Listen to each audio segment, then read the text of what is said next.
the monastery of Saint Nicholas. If you look up this way, just behind our coach, you see the first of the 6 surviving monasteries and convents that are here nowadays in Meteora, in the Meteora area.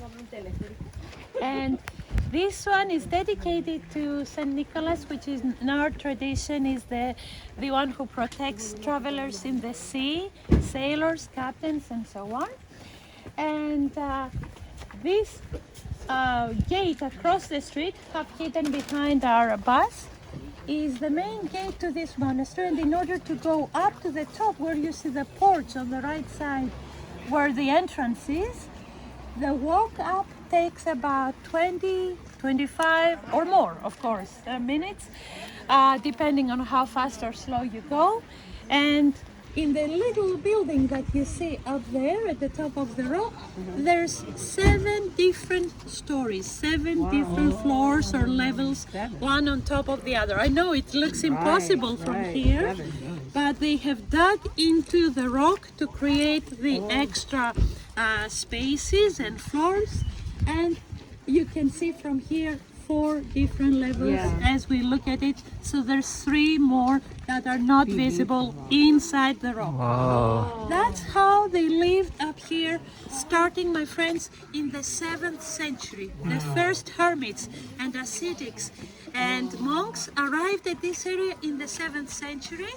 And I will say more about the history of this monastic community when we'll get back on the bus. I don't want to keep you standing outside in the cold for longer than I need to. But I'd like to point out the balcony at the very top of the monastery on the left side. You see a yellowish flag there, which you may have noticed already in front of the Church of Demetrius in Thessalonica, together with the Greek flag, which has the blue and white stripes. This flag is the flag of the Byzantine Empire. To this day, my friends, the Church of Greece, the Greek Orthodox Church, is preserving the Byzantine tradition. And actually, in many of these monastery churches, next to the throne inside the church, which is supposed to be for the patriarch, the head of the Eastern Orthodox Church, there is a second throne which is for the emperor. It's as if they are keeping the memory of the Byzantine Empire alive and still waiting for the emperor to return someday. So I also wanted from here to point out to you 3 of the ruined monasteries. There used to be as many as 26 monasteries here, as far as we know from the literary sources. But only 6 have survived, and I'll say more about how the others were destroyed on the bus. So if, as you're looking at the monastery of St. Nicholas, you move your eyes to the left, on top of the other rock to the left, you see piles of rubble, and you can tell there used to be something there as well. That was a teeny tiny monastery, but it was still another monastery that at some point in time was destroyed or abandoned, and it gradually fell apart. Another one of the ruined monasteries is visible from here.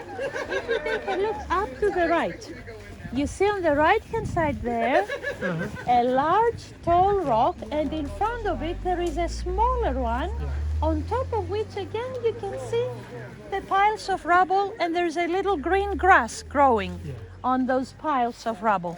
So straight ahead of us, the smaller rock closer to us, you see pieces of walls, and there's green grass growing on those walls. So that's another one of the ruined monasteries. And finally, my friends, if you step a little closer to our coach and look to the left again, you will see another rock with a cave where there is a piece of a wall with 2 windows. And on the left side of that, I'll get out of the way, you see what's left of a tower that you see looks like it's springing out of the natural rock. It's pretty amazing how they were able to build these windows on top of these rock pillars. And well, piece by piece and stone by stone and beam by beam over a period of decades. Yeah, this is exactly what we, I'm sorry, Oh yes, yes. Well, there are some isolated trees here and there.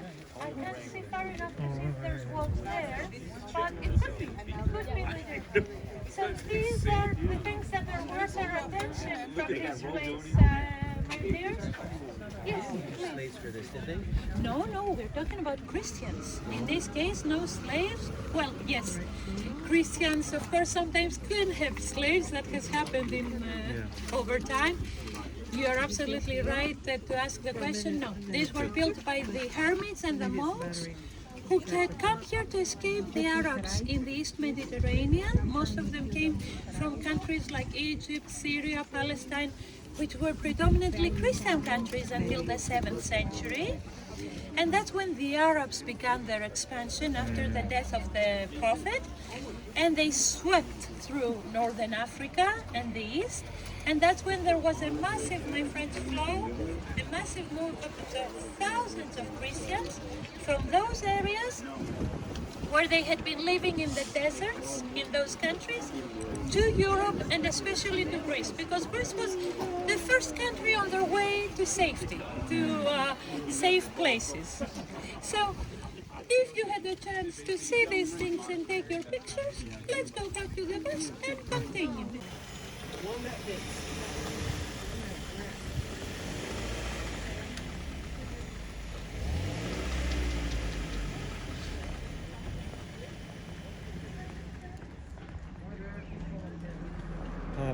스킵하고 저기 A church, and there is a cable car there. That's the only cable car in on the mainland, and the cable car in Greece is on Santorini, on the island of Santorini. You must have been in one of the two places. There was never a cable here. Never. There. Could be. Okay, all aboard the sisters on the other bus, because as you can see. Let's see if it worked. Let's see. I think it might have been too slow. No, look.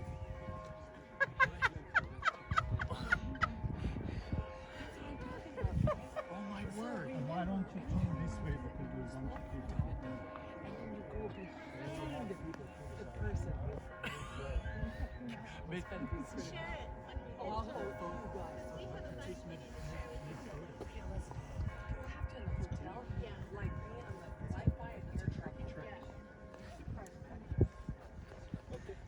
Can you take one of? I'll go. yeah. Just take it from Joe. I'll squat. The chucha. Oh, wait till he leaves. I tell. No, wait. Oh, step here? Look at me straight. Don't blink. Rural Valley. It will be. It will be. I promise I want to buy mine for both you and me. 10 minutes later. Yeah, I know.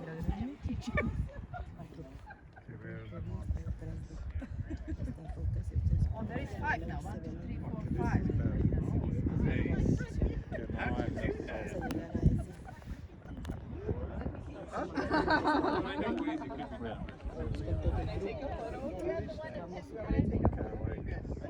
That's the most easy to get to, and especially for us today, it's the one that stays open the latest, the longest. That's why this convent. Sorry, I am using the word monastery by mistake, because remember, in Greek, as I told you earlier, we only have that word for both monasteries and convents. There's no different word in the Greek language for a convent, a place where nuns live, women live in a community. So, but this is a convent, let's make it clear. This is a sisters, a nuns community. So this is the one we're visiting today on this tour, because it's opening and closing hours, thank you, are convenient for us, and also because we don't want, since we are coming here after lunch, we don't want to have to walk 150 or 200 or 300 steps up to go to the other monasteries that might be open if this was another day, because every day different monasteries are open, and each monastery or convent has different opening and closing hours. So every time we adapt to the conditions, and it's incidental, we could say, that this is the one that we are visiting today. But you'll see, it's beautiful, and the sisters are doing an excellent job with the keeping of this convent of St. Stephen. So kindly follow me to the gate. I'll take a few minutes to issue our tickets, and we'll go inside, and I'll keep the tickets for a while and give them to you when we'll get back to the bus. There's a small hall when we enter. Kalambaka. Please wait for me here.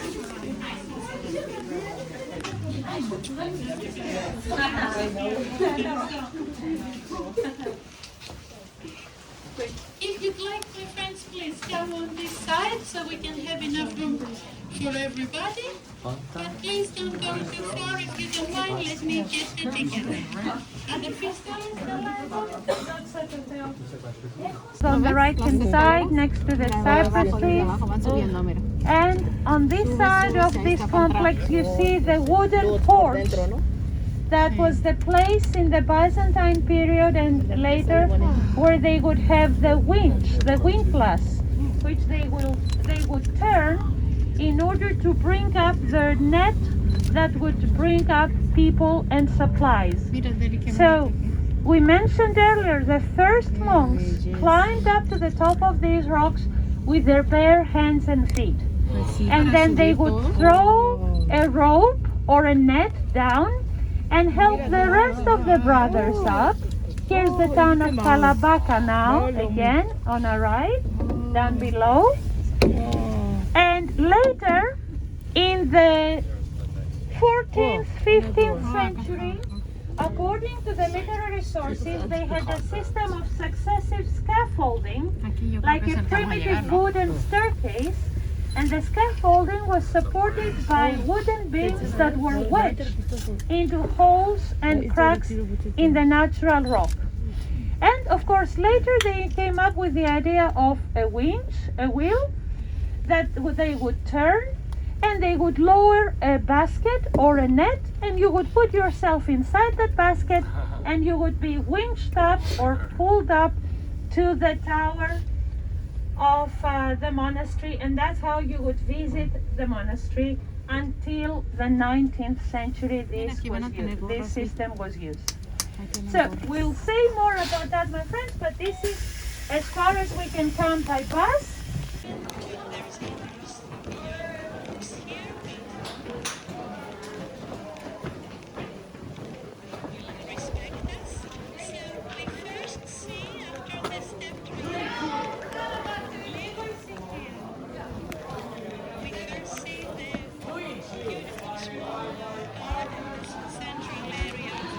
And of course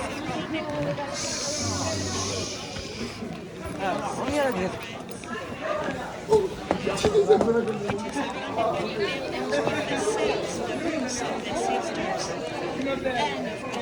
buildings which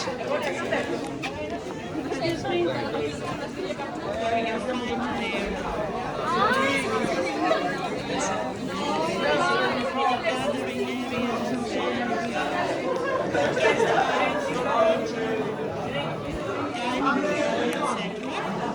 as you can imagine, we are not given access to every space, every room in these convents and monasteries.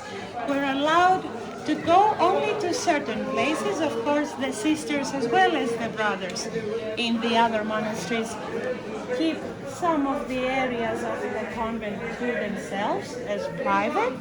So the main areas visitors are allowed to go to in this convent are, of course, the main church of the convent, which is the one we're about to see, to enter and see. The garden and the balcony behind the church, which I will show you later. And of course, there is a small also museum which is worth a look if you'd like to go there afterwards. Now, as we go inside the church, don't miss, my friends, the date of construction of this church. On the lintel above the entrance, 1798. This is the latest, the most recent of all the churches of Meteora. It's more than 200 years old, but it's still the youngest, the most recent of all these churches. Καλησπέρα, καλά μου είστε. Καλή σεζόν, χαίρομαι. They said no photos, no Sorry videos. for the Greek camera. Usually English-speaking people say.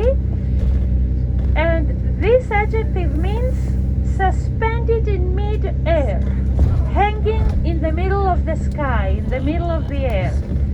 Meteora, meteoron, in the middle of the sky, in the middle of the air. And before we say more, kindly take a look to the right. Right after this house on our right hand side, please take a look, my friend. Andreas is driving as slowly as we are allowed to.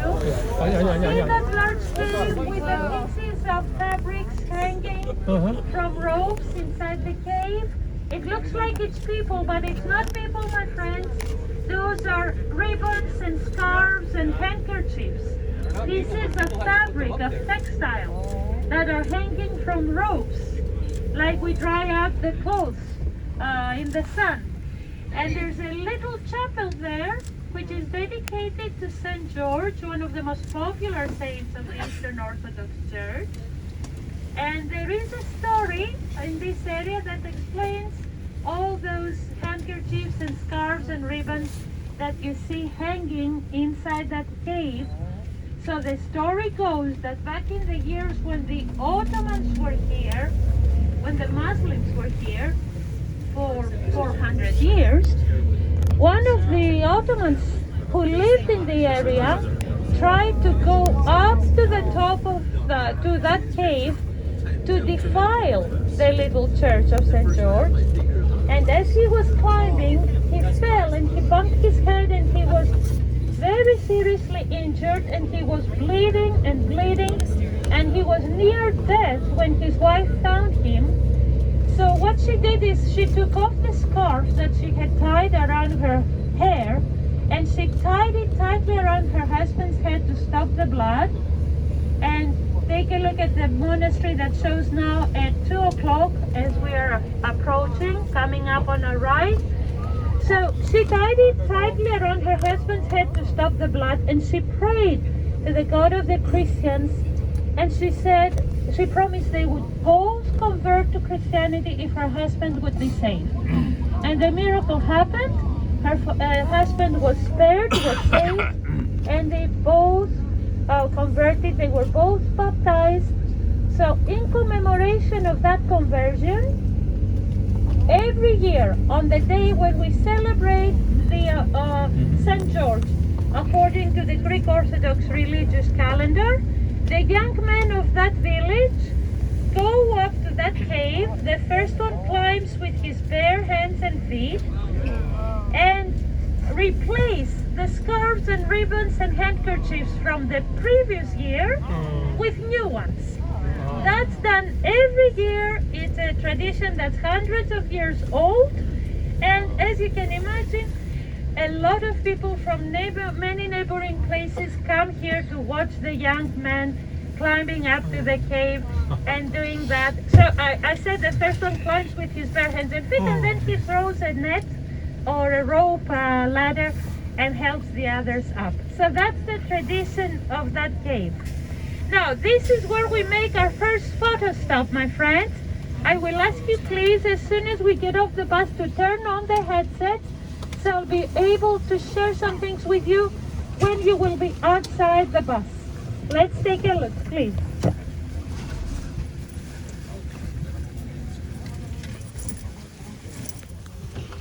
Outside, when we are outdoors, you can videotape and take as many pictures as you want. So, keeping in mind, of course, that this is not the type of restroom with a seat, not the European type, remember? If you need to use it, of course, you can. down the steps in the corner of the terrace. Don't miss the beautiful view of the valley with the river Pineos and the town of Kalambaka. This is the plain of Sicily that you see from this balcony.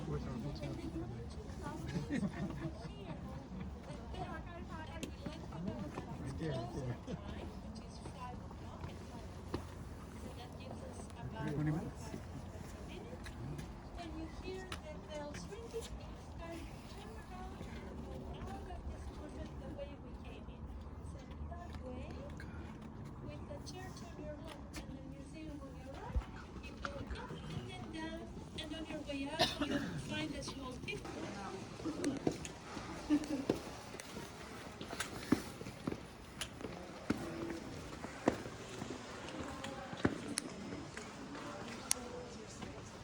I'm just going to grab the handle here.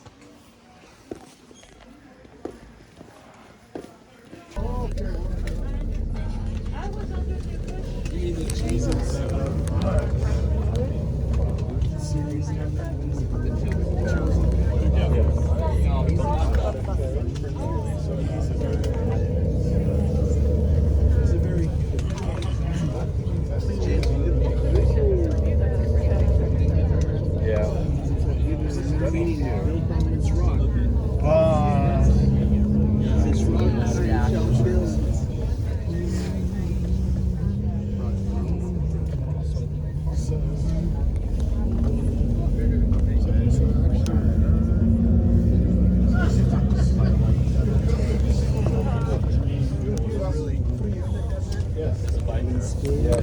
My dear friends, Kalispera once again, and allow me to thank you all for your appreciation and respect in this area and in the convent of St. Stephen. I was sharing earlier with some of you that this is not your response, your attitude towards these things that are not a part of your tradition is not the rule, I'm afraid. And that's why I'm so appreciative of this appreciation that you have showed and the understanding and open minds that you have.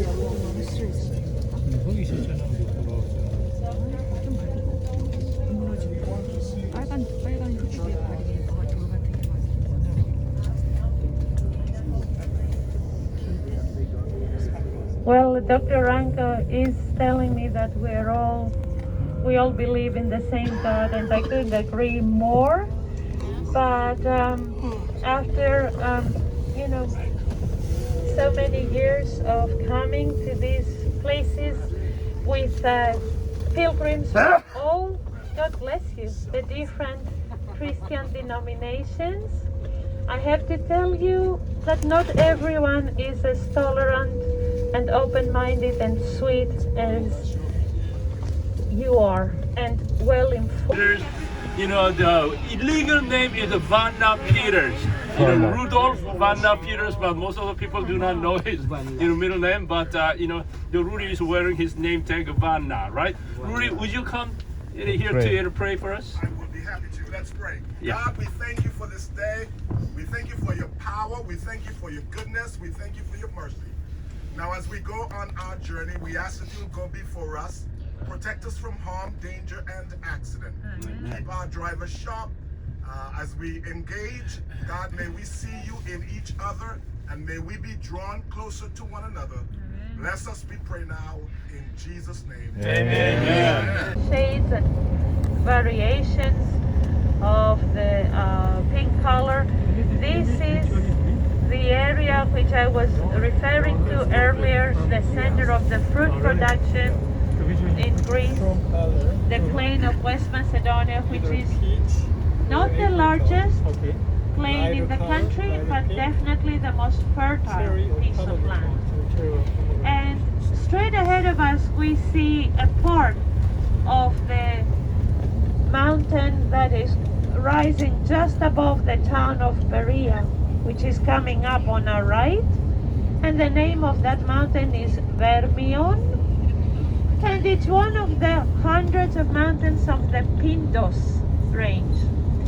So Veria, which we can see at 1 o'clock already from a distance, is situated on the east foothills of Mount Vermion. It's a town of about 60,000 people, and it's in general a very prosperous and well-doing place because of all the advantages of this area: the fertile plain, the tall mountains, the proximity to the water. We're not very far from the water in this area, like 30 minutes driving away from the Aegean Sea.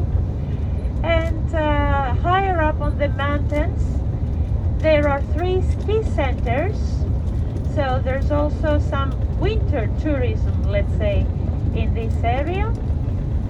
So this is in general a prosperous town, my friends. Now, a little history. The name of Berea was, according to the local legends, the name of the mythological princess of this ancient city. The city was established sometime during the classical period, either in the 5th or 4th century before Christ. So Veria is a pretty old place, like Thessalonica, maybe even a little older.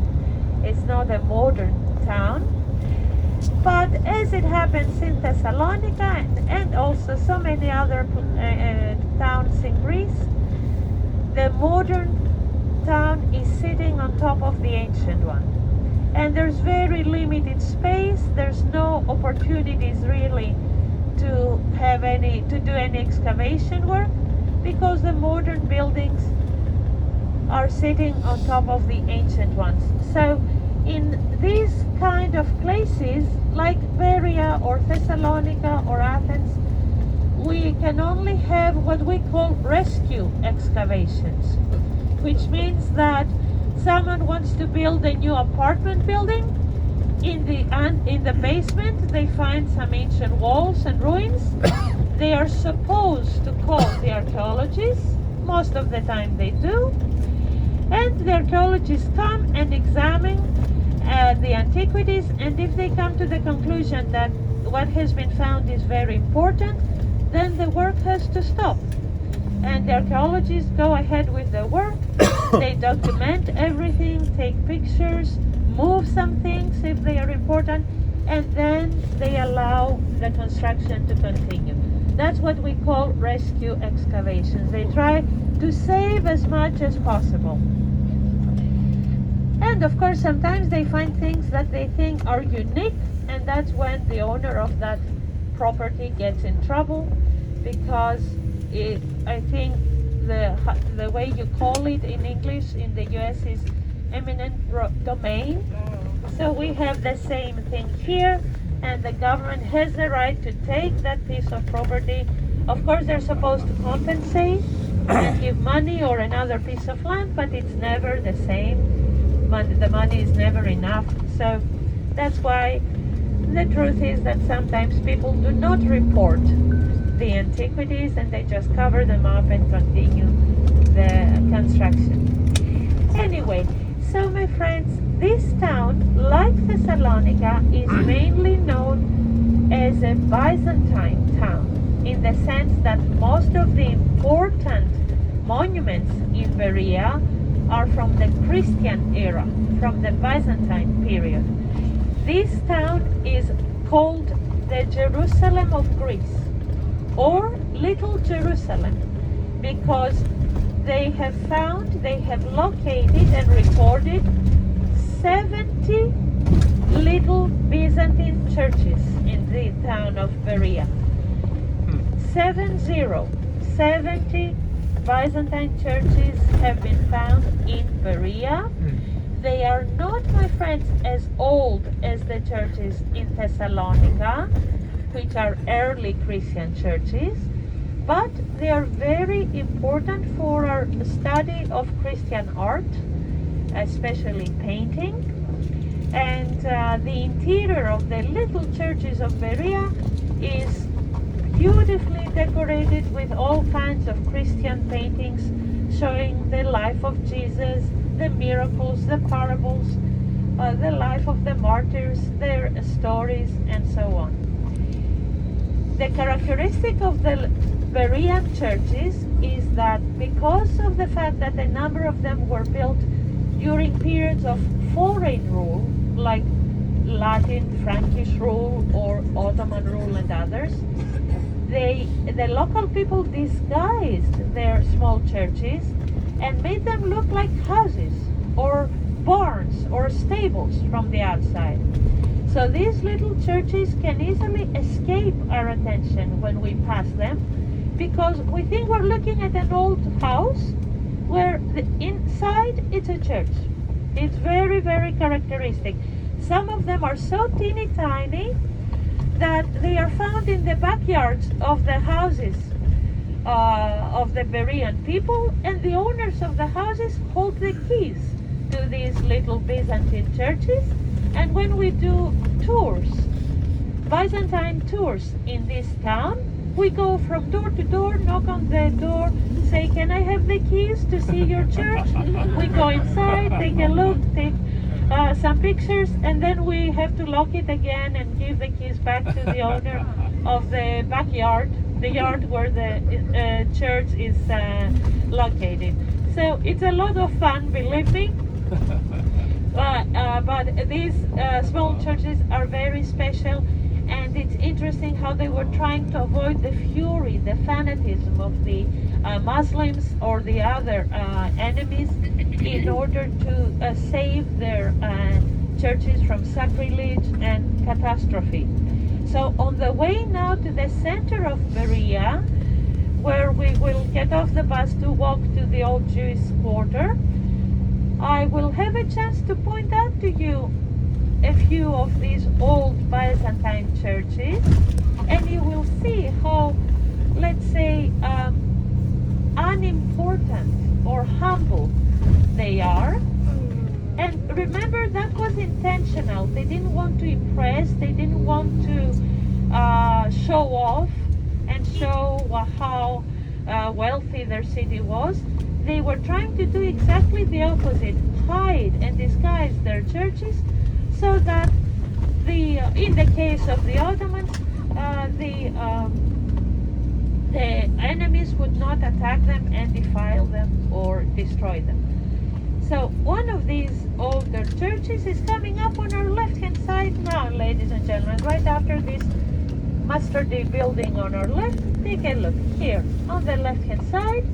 This old building made of rubble with the clay tiled roof was one of these churches, and we'll see a couple more in a few minutes. We are now arriving at the main square of the town. Take a look to the right. Maybe you can catch glimpses of the beautiful panoramic view they have from here of the plain of West Macedonia, because the city of Veria is located on a kind of natural terrace with a view of the plain. So this small square is called Elia, which means the olive tree, like these olive trees next to us. And also Elia is the fruit of this tree, the olive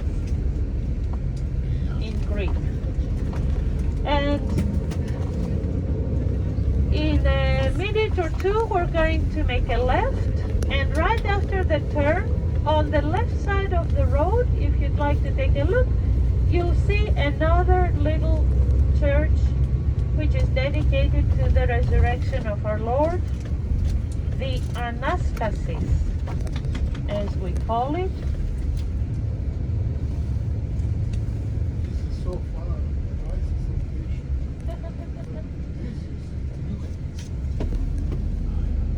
is it so patient?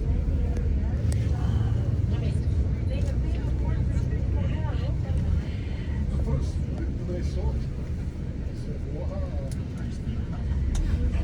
So And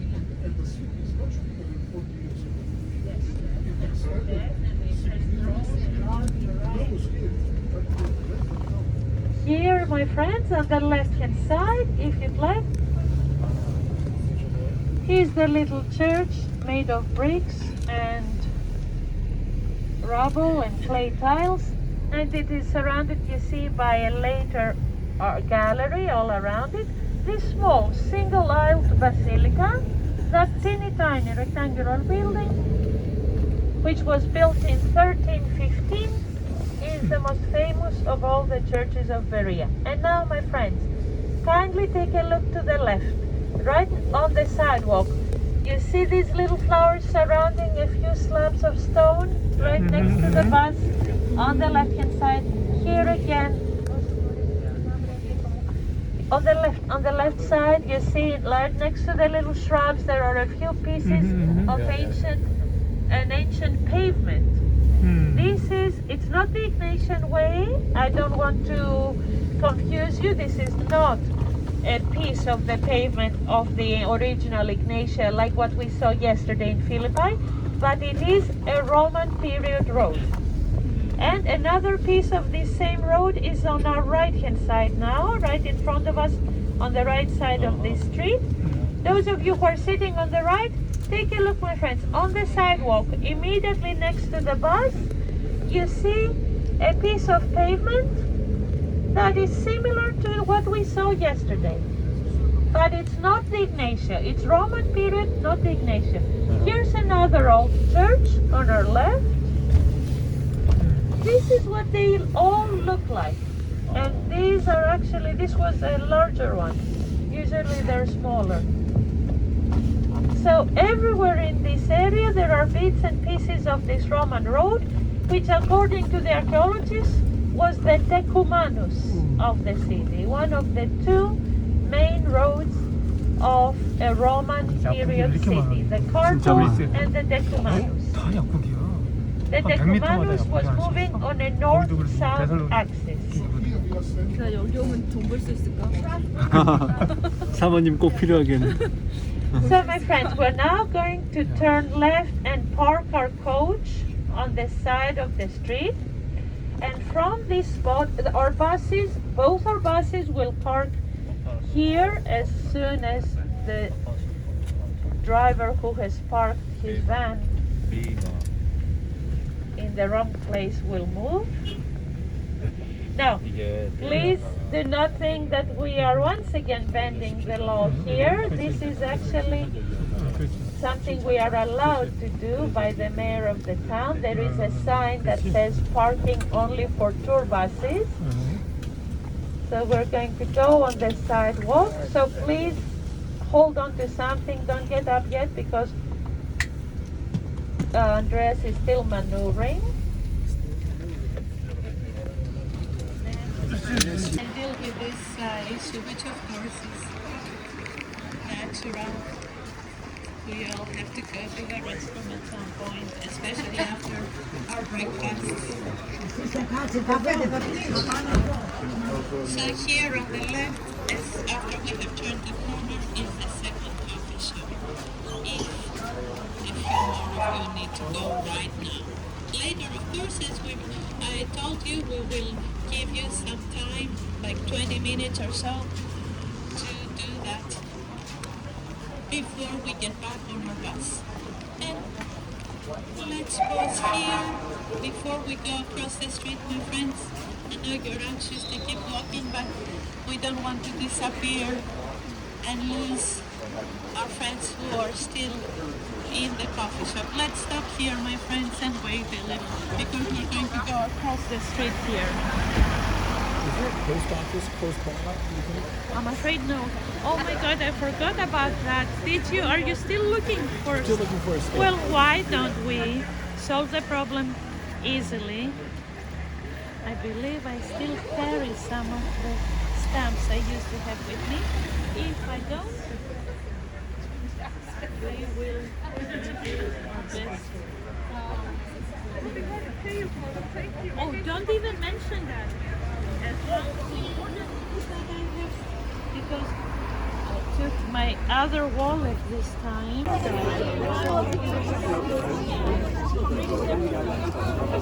Hello, boy. Oh shoot.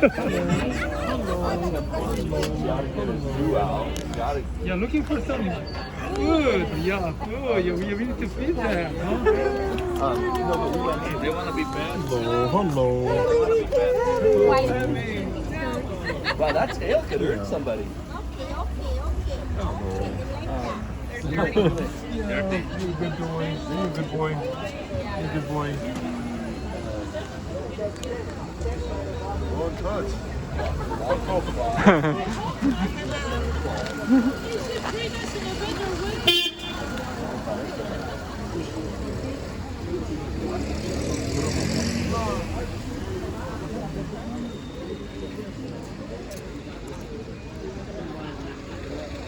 You're a friendly dog. Friendly dog. Yeah.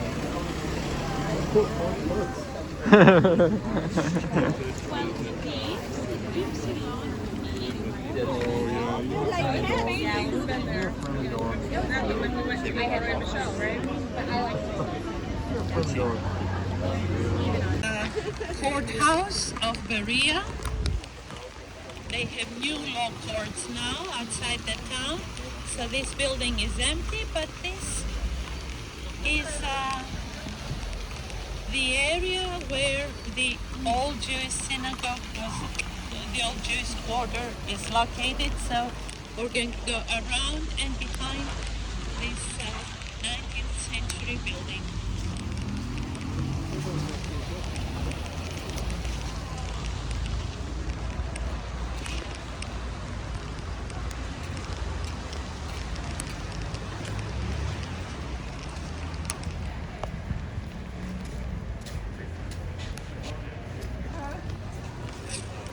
Friends, you may remember something that I mentioned on the bus on the way here when I said that the Jewish community, the Jewish quarter and synagogue of Veria were among the oldest, the most ancient in all of Greece. Now, people often ask, how do you know that? It's not that we have the literary sources, it's the archaeological evidence that shows us that.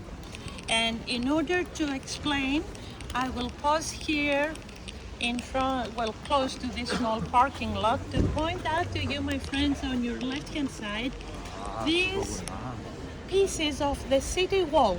What we're looking at, these piles of stones that they are trying to, I guess, restore, is a piece, a part of the city wall of Berea in the ancient Greek and Roman times. That's part of the wall. That's how far the city used to come. So the city was on this side where we came from. Outside this wall, it was countryside. There was nothing. And that's where we find the Jewish quarter outside the wall of the city, which tells us that this is one of the oldest Jewish quarters in all of Greece, because we know from the ancient historians that when the Jewish people began to arrive in Greece, as early, my friends, as the 5th century before Christ, we have information about Jewish people living in the country of Greece. So they first built their quarters and homes outside the walls of the pagan idolater cities, because they didn't want to be defiled by the non-believers. But as the centuries passed, things changed, the views changed, maybe they became more relaxed, more flexible. So the Jewish people moved their quarters inside the city walls after the 1st century before Christ. So when we find Jewish quarters that are still outside the city walls, we understand they are older than the 1st century BC, which makes them the oldest in Greece. And this case is such a case. The quarter of Berea, it was outside the walls, so we know it's one of the oldest in Greece. Okay, so let's go and take a look at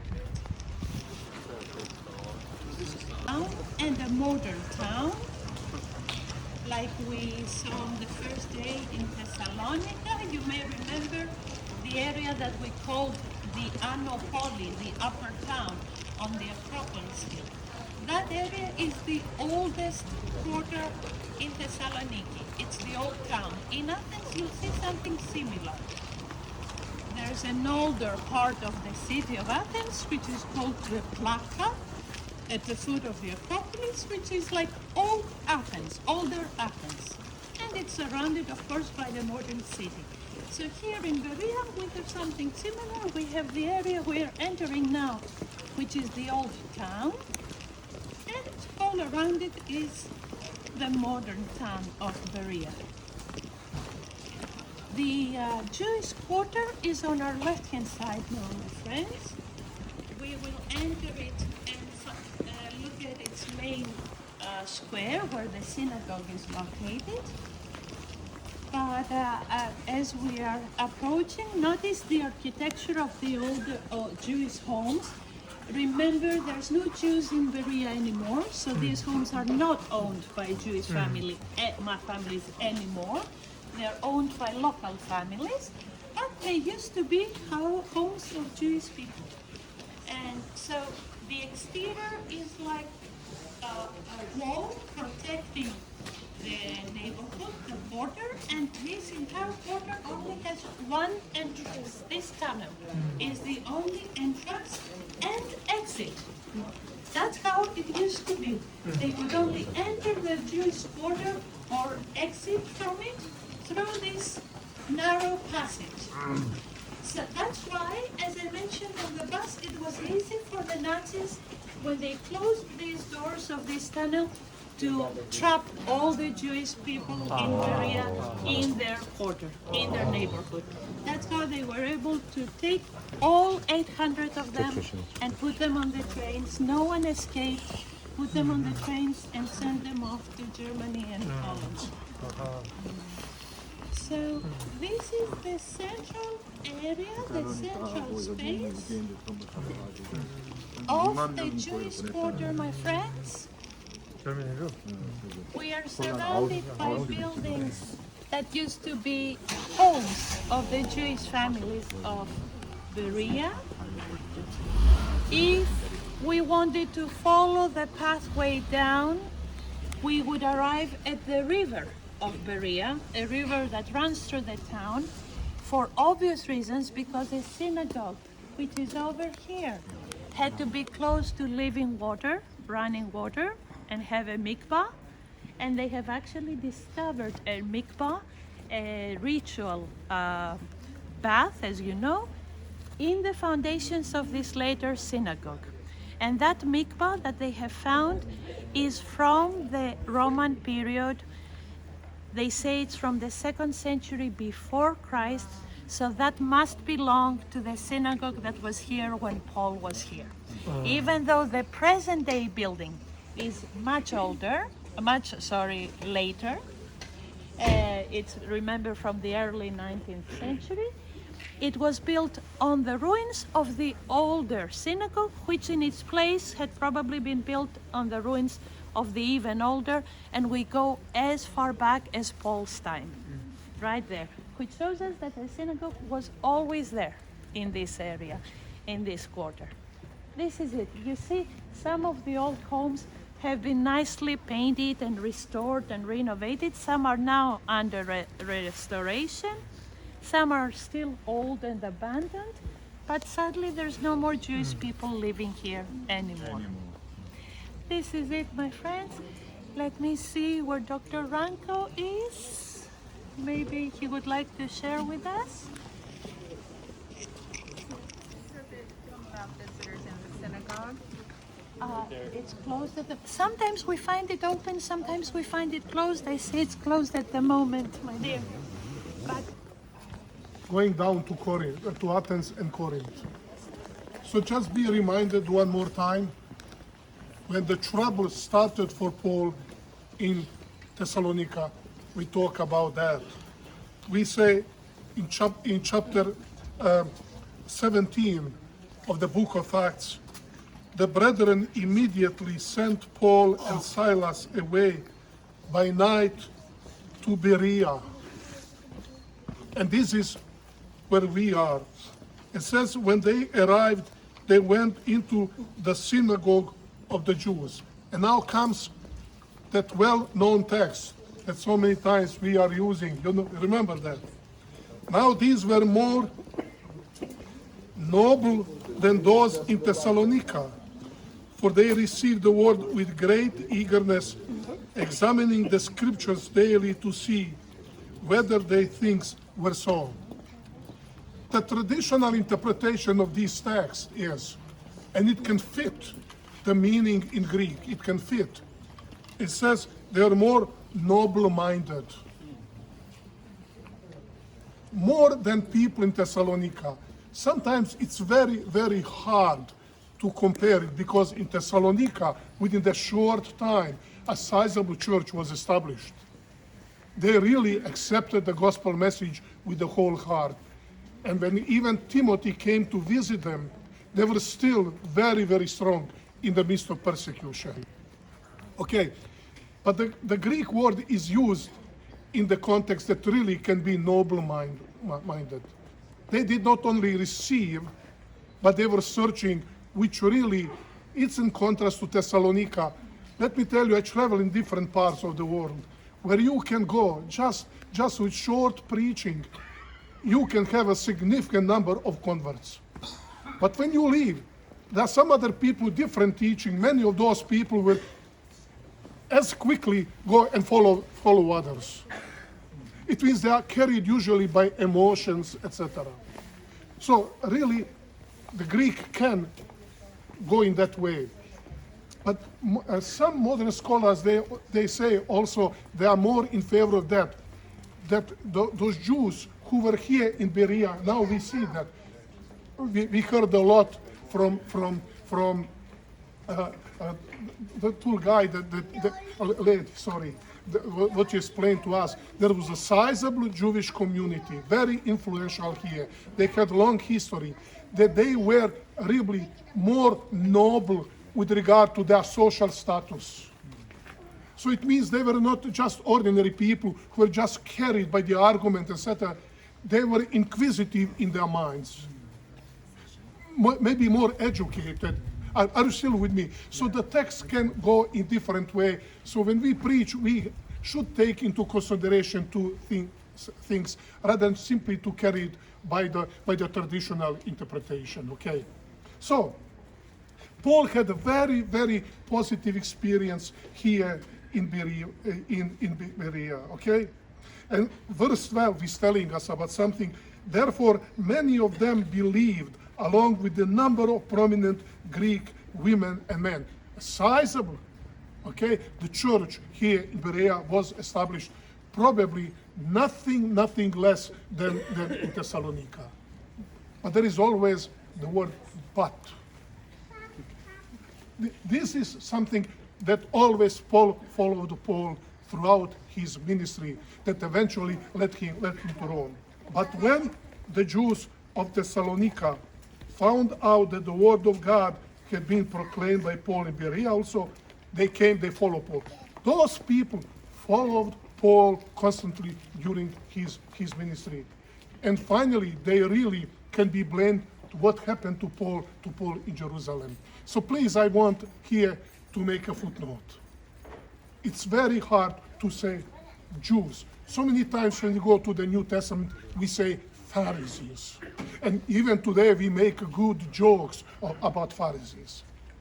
I just want to tell you, I'm talking here to our community.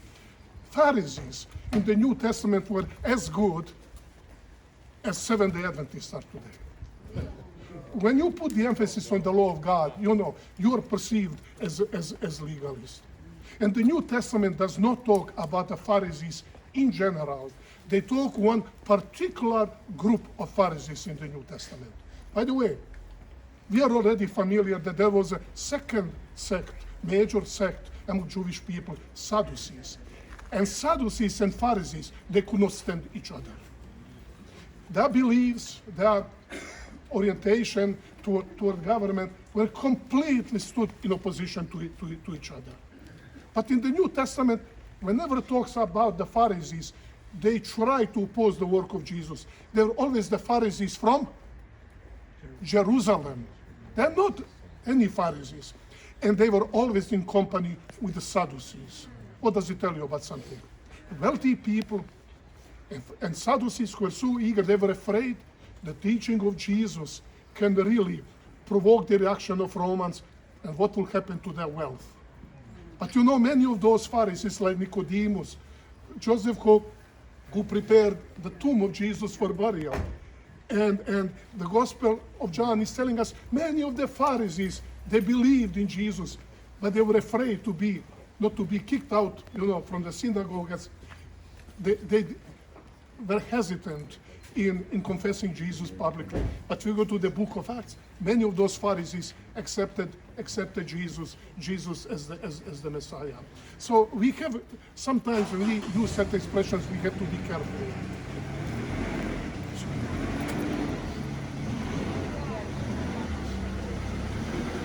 Very, very careful when we are using the word Jews.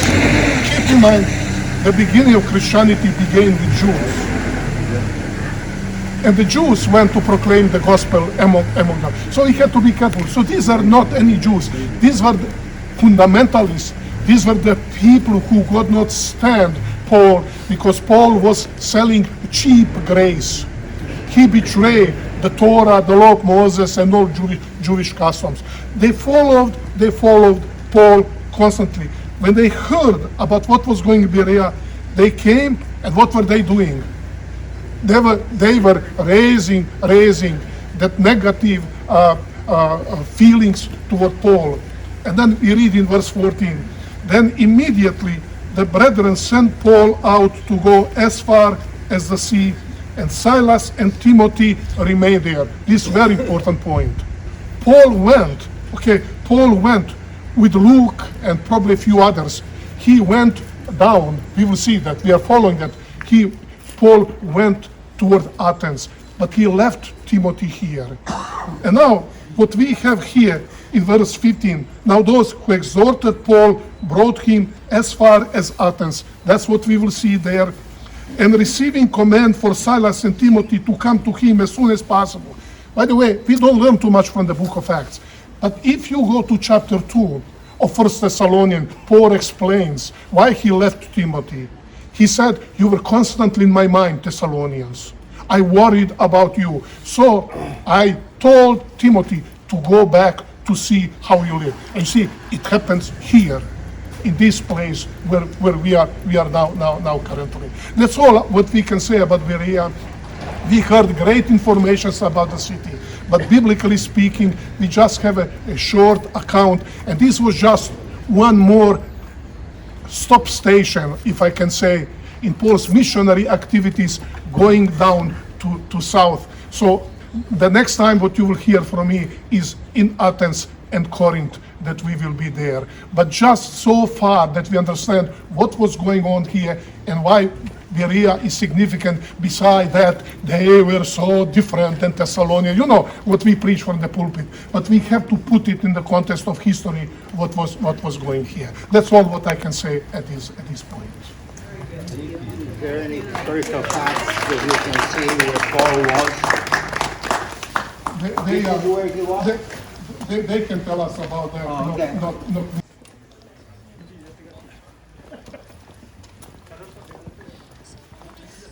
If you'd like to take a few minutes to go closer to the synagogue for a picture or a look, let's do that, and then we'll begin to return back to where we left off. And we're not done yet because close to where we're about to go there is the former monument that the local bishop has erected. This was done back in the 1960s, and it's pretty conspicuous and impressive, and commemorates the arrival, the visit of the Apostle Paul here.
it, but not really.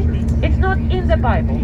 We don't really know. There's no reference in the Bible, in the book of Acts of the Apostles, or in any of the letters that suggest that Paul was in Meteora, in the area that is now called Meteora. Not all of you may feel the same.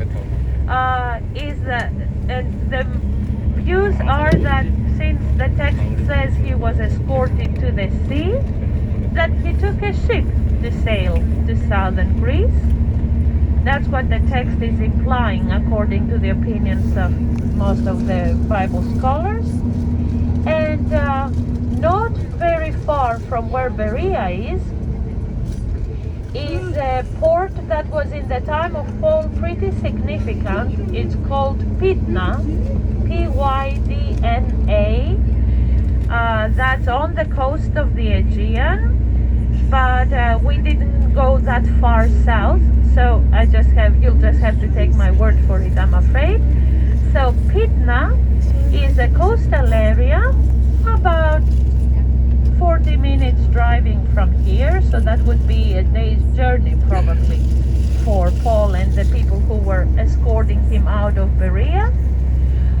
And that's a famous place because the battle which the Romans won and completed the conquest of Macedonia was fought in that area.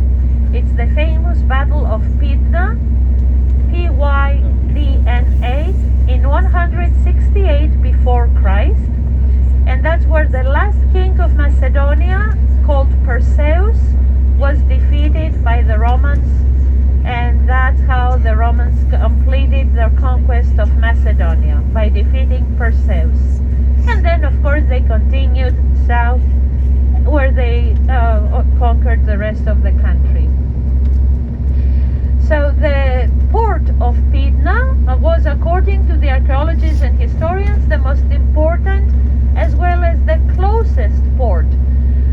The most important in this area, the closest to Berea in the time of Paul. So it's very probable that that's where he was taken to board a ship, if we follow and agree with that view that he took the ship to go south to Athens. So when we'll be in Athens in a few days, when we'll do our sightseeing tour next Sunday, on Sunday, I will have the chance from the top of the Acropolis Hill, my friends, or the top of the Areopagus in Athens, to point out to you the area of Piraeus, the port of Athens.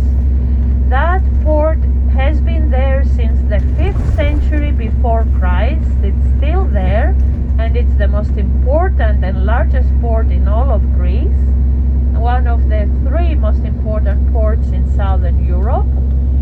And I'll show you where the port is located, which in all probability is the port in Athens where Paul disembarked. And I'll also describe to you roughly the route that he would have followed to get from the port to the Agora in Athens, the main square, where he first preached about Jesus and resurrection, as you know, and the Athenians thought he was introducing new deities, so they took him to the Areopagus, where he delivered his ingenious speech on the unknown God. So that's coming up later in the week, but west at the moment, on our left hand side as we're driving in these mountains, we have a valley, a long and pretty deep, at least for Greek standards, valley called the Aliakmonas Valley, from the name of the river that runs through this valley. And even though we can't really see, because of this side of the road we're driving on, we can't really see the river down there. Sorry for that, my friends. There is one, and this river is the largest in Greece. Aliakmonas, Aliakmonas. Long, difficult Greek name, my friends. That's a river whose springs are on the Pindus Mountains, and it starts from there and goes to the plain, giving life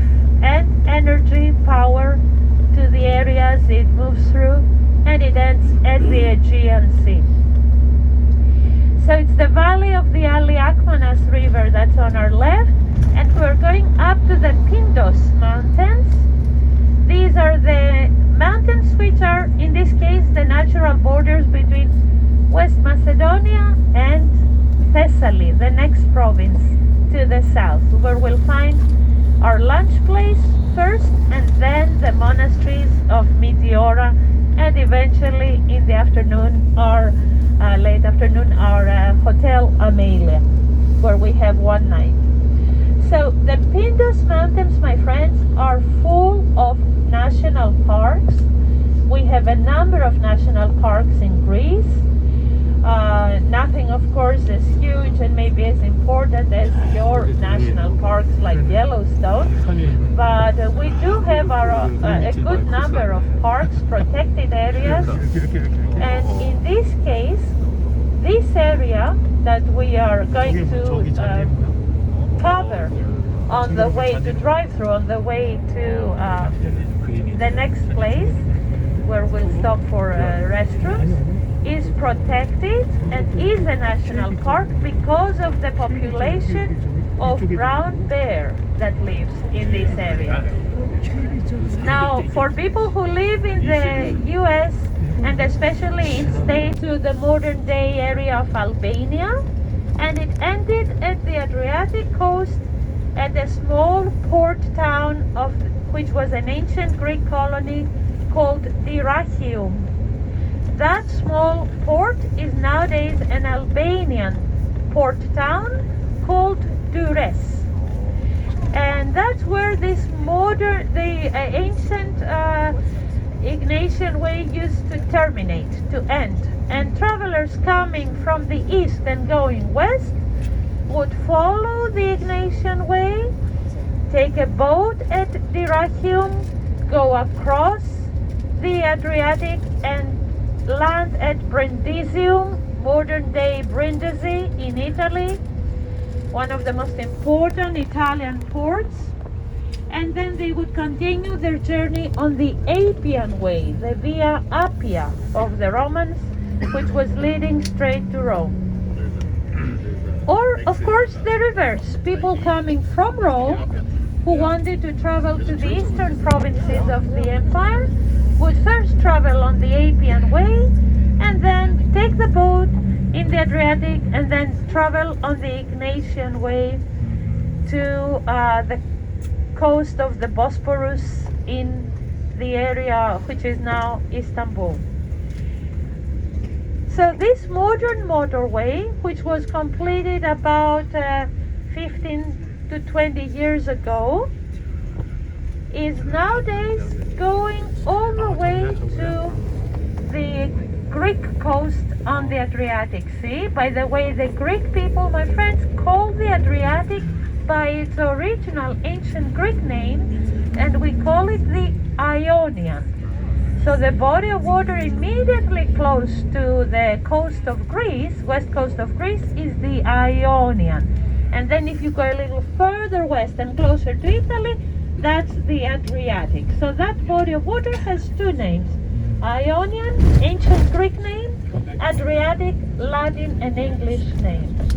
And of course, when we use these names, Aegean Sea, Adriatic Sea, Ionian, Libyan, Sicilian, Corsican, all these small bodies of water, Tyrrhenian, all these names of these smaller bodies of water are really the local names, but the larger name is Mediterranean. Okay, so let's make this clear. The general name, the inclusive name, is Mediterranean. When you're looking at the Aegean, you're looking at the Mediterranean, my friends. It's the same body of water that you see when you're in Turkey, when you're on the island of Cyprus, when you're in the Holy Land, when you're in Egypt, when you're in southern Spain or France or Sicily. That's the same body of water, the Mediterranean Sea. Croatia, indeed. So this is the same body of water. But in every country we have our own, let's say, names for the waters around our coasts. in every country. So in Greece, to the east of the Greek mainland, we have the Aegean. To the west, we have the Ionian or Adriatic. And of course, south of Crete, we have the main Mediterranean Sea, south of the island of Crete. So we have just turned, and we are taking now from here to Kalambaka, where we'll find the Meteora monasteries, but first we'll do lunch. This older, more winding road, and of course, you know, I am sure already that you're in good hands, in safe hands, my friends, when you have Andreas on the wheel. But this is this this winding.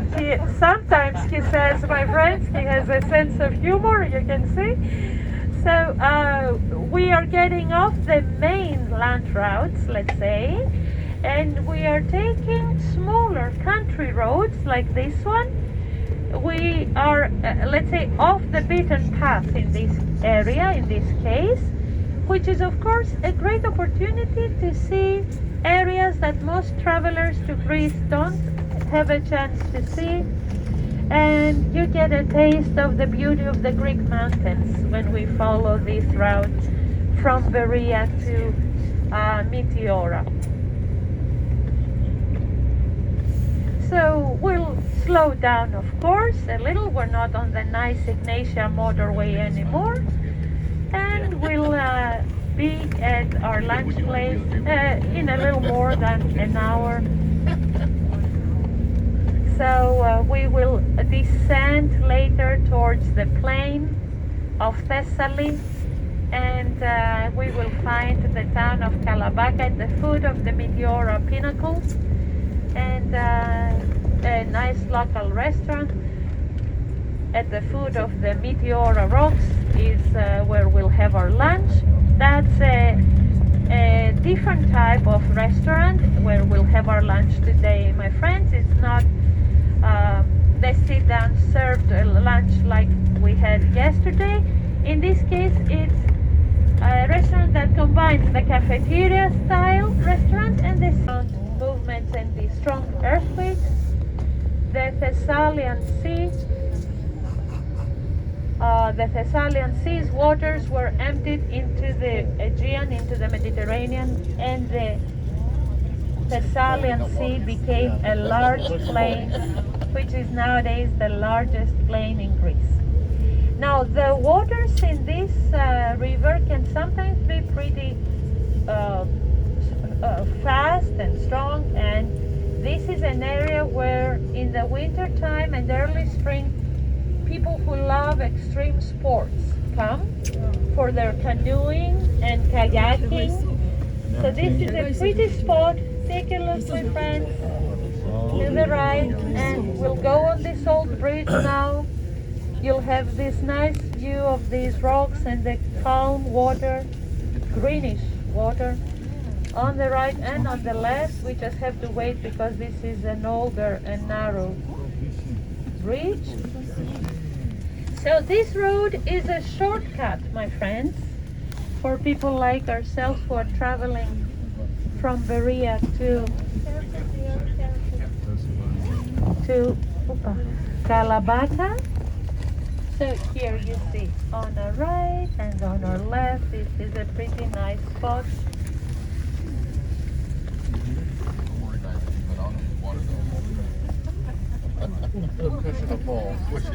In the summertime, when we drive in this area, we see young children from the neighboring villages diving, jumping off the rocks and diving in the water, in the river.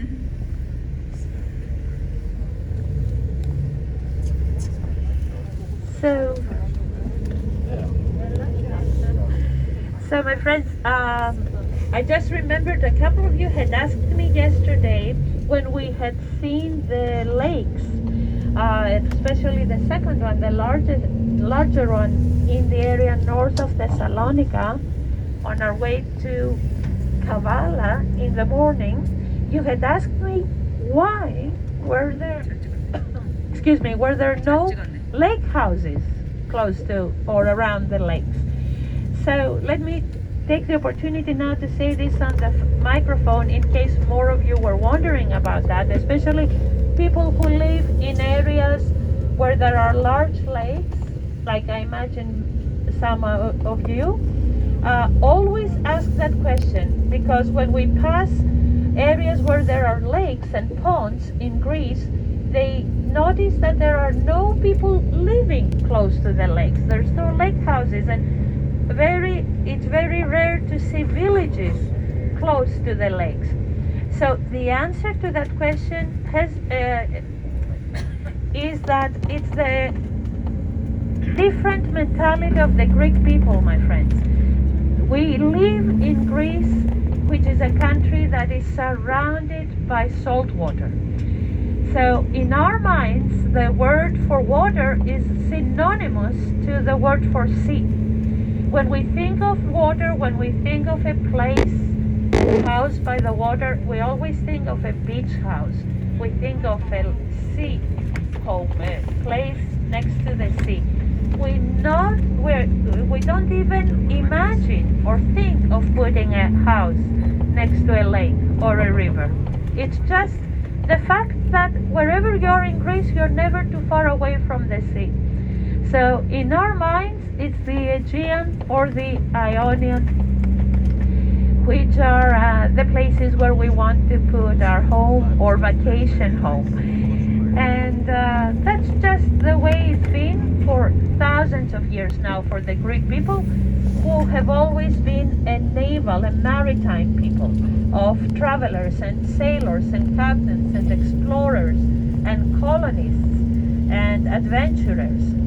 So I don't know if that makes any sense, but combined with the fact that we have very few lakes in Greece that have a good size, as well as very few large rivers, that's why we don't often see, it's rare actually rarely that we see lake houses or villages close to the lakes or the rivers. Also, when we drive through the countryside, and especially in the rural areas, people who come from farmers areas in their countries and in the US often ask, why don't we see large farms? Where do the farmers live? Don't they live in their land? In Greece, the answer is no, they don't.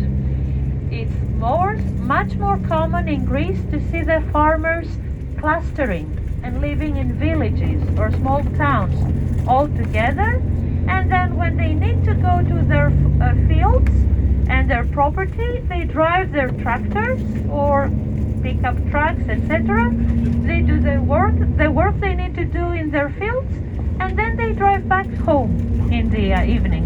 That's the most common thing in Greece, my friends. It's very rare to see farms where the owners, the farmers, live in their piece of land, in their land. Also, the properties are very small usually in Greece. And the rule is that each farmer or each family of farmers usually owns more than 1, 2 or 3 or 10 or 20 different small properties, different small fields where they grow different things usually. They try to combine different crops to make sure they have an income all year long. So that's how it is. It's just different from what some people who travel to Greece are used to, but that's of course one of the reasons that's why we travel, to see different places, experience new things, and learn as much as we can.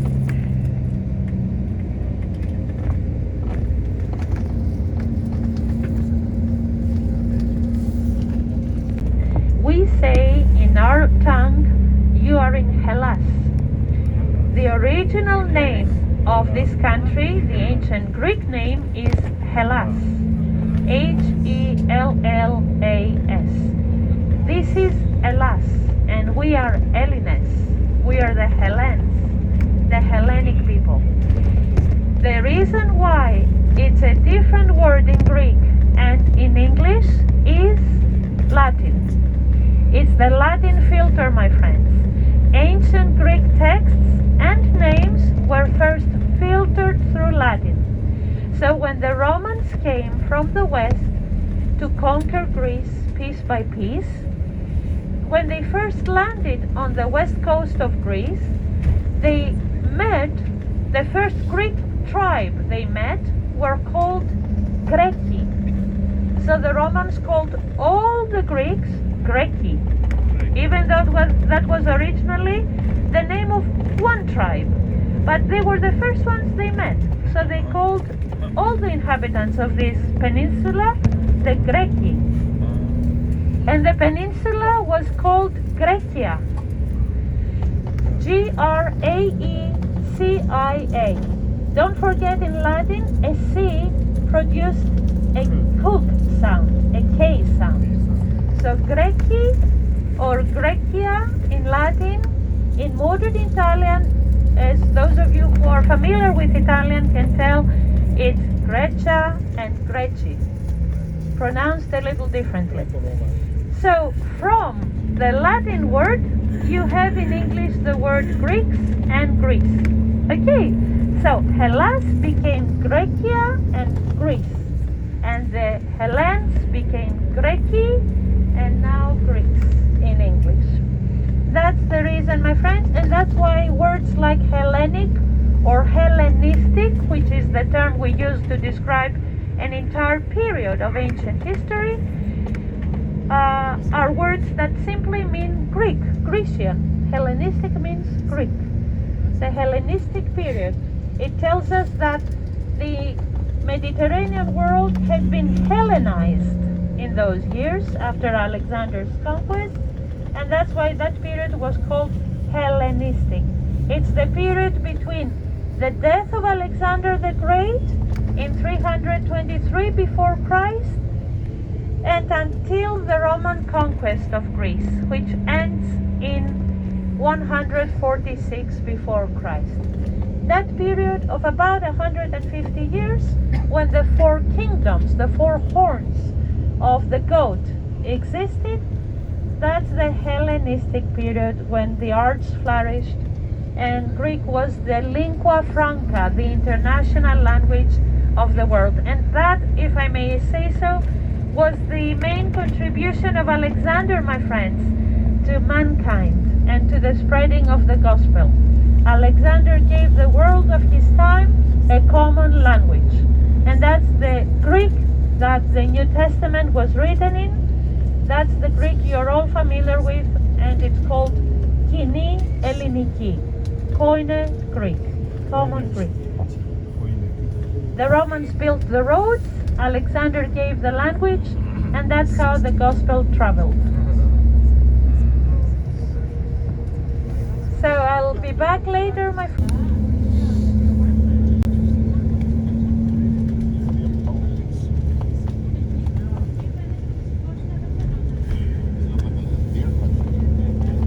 To exist in this area nowadays, there are 6 monasteries that have survived, and actually we use the term monastery in Greek because that's the only one we have. But in English, where you have the word convent to separate between monks' establishments and nuns' establishments, there are, I should say that there are 4 monasteries and 2 convents in this area. So we still have a few more minutes and before we see the town of Kalambaka, where we'll take a left and drive to the area at the foot of these rocks, where we'll find the nice local restaurant Bacchus, from the name, of course, of the ancient god of wine, whose Greek name was Dionysus. We were talking earlier the other day a little bit about the Greek mythology and the Olympian gods, just for the sake of information, because remember, all these mythology references we make are important only because they help you understand the context.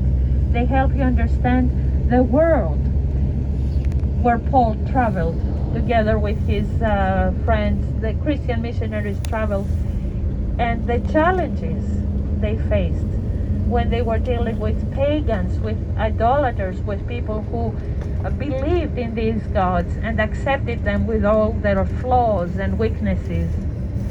So Dionysus was not one of the 12 official Olympian gods, but he was very, very popular among the Greeks and the other nations and peoples who honored the Olympian gods, because he was the god of wine and pleasure and ecstasy and orgies. So he was in those years very popular. Bacchus was his Latin name. So straight ahead of us now we see these impressive rock formations from a little closer. Allow me, my friends, on the way to the local, our lunch place, to tell you what the geologists believe as to the when it comes to the to how these rocks were created. I mentioned earlier that these are sedimentary rocks. Another word to use is conglomerate, and this takes us millions of years back, according to the geologists, when the plain of Thessaly, which starts in this area and goes southeast from here. We'll get a taste of the plain of Thessaly tomorrow on our way south to Delphi. So the plain of Thessaly was a long, long time ago covered by water. There was a small sea in this area, the Thessalian Sea, as they called it. And at some point in time, there were many violent earthquakes and underground movements that made the waters of this lake find their way out of this basin and into the Mediterranean Sea. So when that happened, the plain of Thessaly first became marshland, and finally the marshes of Thessaly were drained, like the marshes of Philippi, in the 1930s by the Greek government of that time. So Thessaly, the plain of Thessaly, this area where we are now, my friends, is nowadays the largest plain in Greece. Tomorrow we'll see more of Thessaly, of the Thessalian plain. And this plain is often called the granary of Greece because we grow most of our grains, our cereals here. And when the waters of the Thessalian Sea were emptied into the Aegean, these deposits that a large river coming from the Pindus Mountains was bringing and depositing at this area for hundreds and hundreds of years, gradually packed into cones, and these were later on isolated into rocks and pillars, rock pillars of strange and different sizes and designs by the action of the natural elements, my friends. The winds, the sun, the hail, the snow, the rain. So it was erosion, in other words, that created these designs and shapes we see, these rock formations. And this process is still going on, of course. And the strong winds that blow in this area, especially in the winter time, have produced the final result, we could say, on these rocks. So it's sedimentary rock. These were made of sediments, of deposits, pressed together. And on top of these rock pillars, the Byzantine monks who fled from the countries of the East Mediterranean to escape the Arabs, the Muslims, found quiet and peace and safety in order to build their monasteries and practice their asceticism. Thank you, thank you, thank you, thank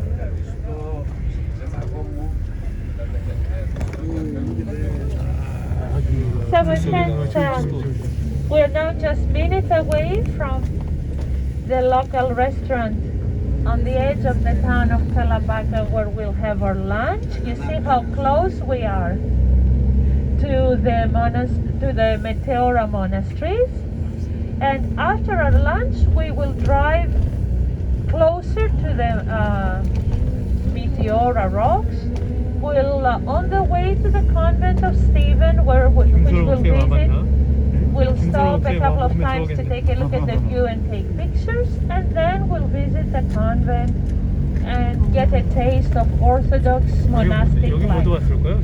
Now, I was just talking a few minutes ago, my friends, to the people in the restaurant where we'll have our lunch. I had called them yesterday to make sure nothing would contain pork in the food they have prepared for us. So I just double checked.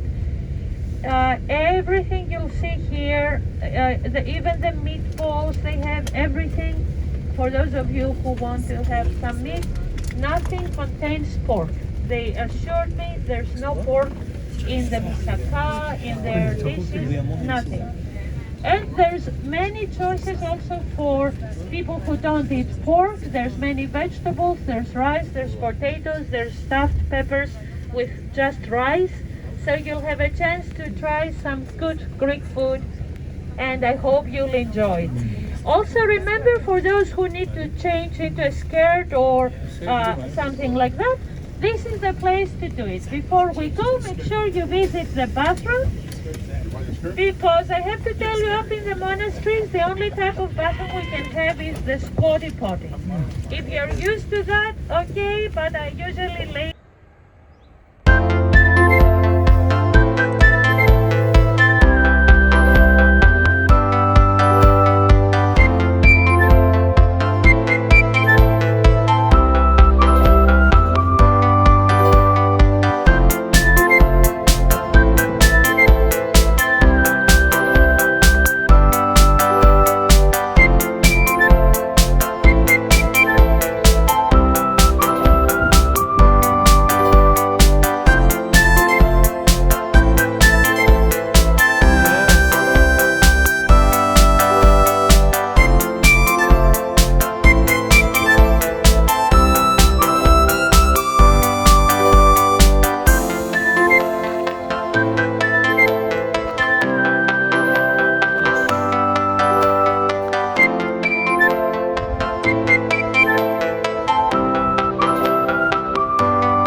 Made it, Joseph.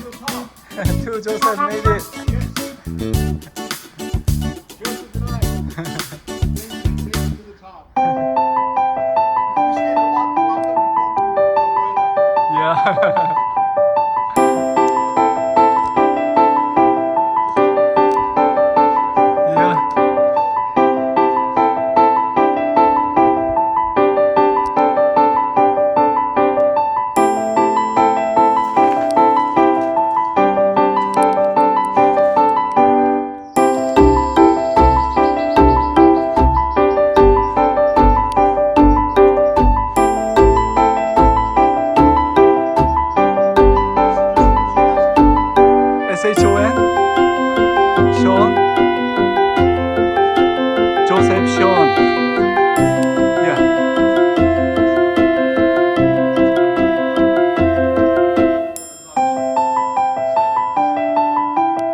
if you give it a try and come and walk on these rocks and look around you, you'll be able to see 5 out of the 6 surviving monasteries and convents of Meteora, and the 6th one is the one that we will actually visit. So in this way you'll have seen every establishment, every monastery and convent that exists in this area nowadays. So my friends, if you would like to take a look first to the right, you see the 4 monasteries we have already had the chance to see. The one on the extreme right is the monastery of Varlam, V-A-R-L-A-M. The monastery of Varlam, named after the first monk who climbed that rock on the extreme right. Next to it, on a taller rock, which is actually the tallest of all these Meteora rocks, and it rises 1,200 feet above the ground, we find the second and larger monastery, which is dedicated to the transfiguration of our Lord. In Greek we say metamorphosis, the metamorphosis of the Lord, of Jesus. That's the second monastery starting from the right side, and that monastery is the oldest here in Meteora, my friends. The oldest of all the monasteries. It dates back to 1332. 1332, early 14th century. That's when the Great Meteoron, as we often call it, was established by a monk called Athanasius.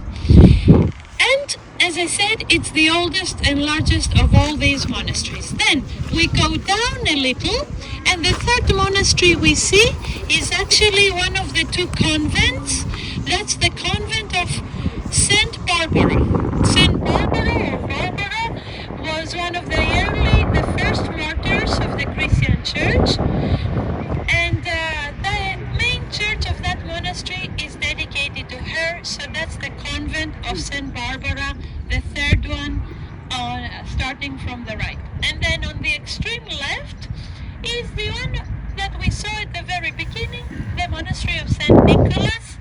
So Saint Nicholas, Saint Barbara, the transfiguration of the Lord, and the monastery of Varlam, which is dedicated to all the saints. The church of that monastery is dedicated to all the saints of the Christian church. And finally, when you turn left, my friends, if you turn around, you see the 5th of these establishments. We haven't seen it yet. It's the first time we see that one. That's the monastery of the Holy Trinity, Father, Son, and Holy Spirit. That's the monastery that is dedicated to the Holy Trinity. We will pass it a little later on our way to the convent of Stephen, where we will get off the bus one more time and go inside the convent. Thank you so much.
higher up, and you will see that monastery from higher up a little later.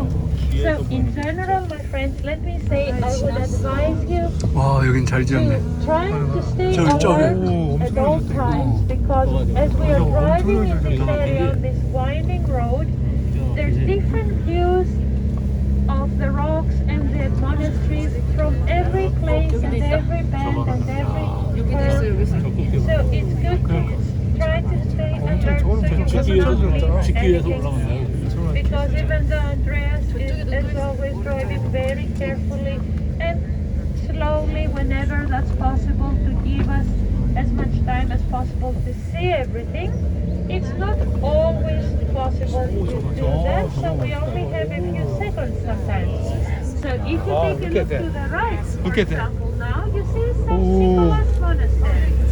That's where we were a couple of minutes ago. And for example, now on our right hand side, you see at the bottom of this tall rock a huge cave. Do you see this huge cave, this large cave on our right hand side at 4 o'clock now? Inside that cave, we have discovered remains of scaffoldings and wooden platforms which show us how the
to God.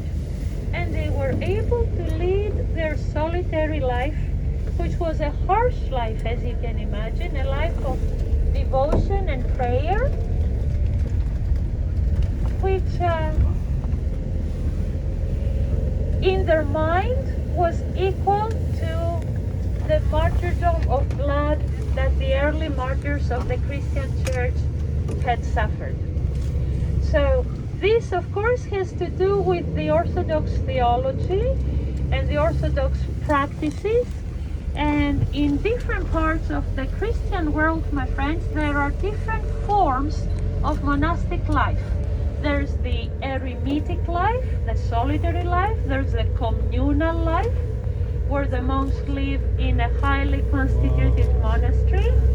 And there's the semi-eremitic, where they, the middle way, as they call it, where they live in small groups of 5 to 6 monks in small communities.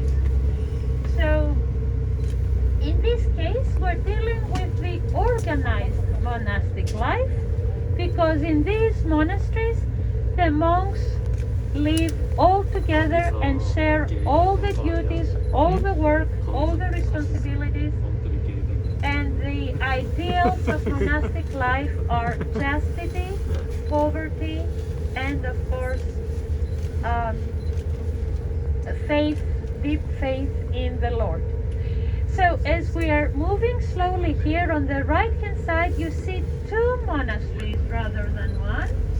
The closer one is Carlas, and the one behind it is called the Transfiguration Monastery. And now take a look to the right. This is another fantastic view of the valley, if you'd like.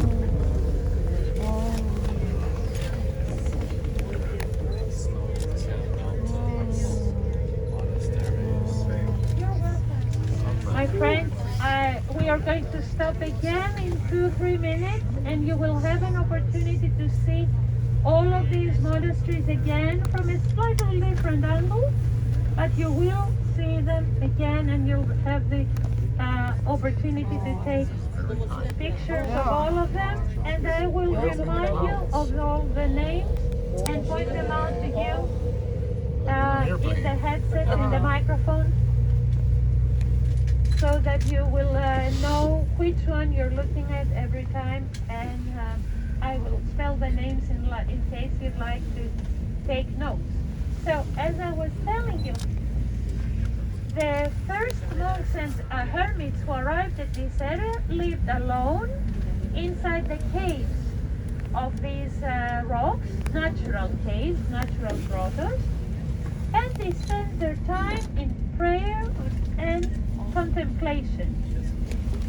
And in the 12th century, after AD of course, the first steps towards the organization of monastic life here were taken, and all the monks and hermits who lived in this area decided to meet every Sunday in a small church dedicated to Mary, the mother of Jesus, that they had built for that purpose, and they prayed the Sunday service together, and then they would go back to their huts or caves and spend the rest of the week by themselves. So we'll continue. I have to break this introduction again, this brief history lesson again. Here we are, my friends, at probably the best place for a look at the view and pictures. It's wonderful that we have it all to ourselves at least for a few minutes.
Bye.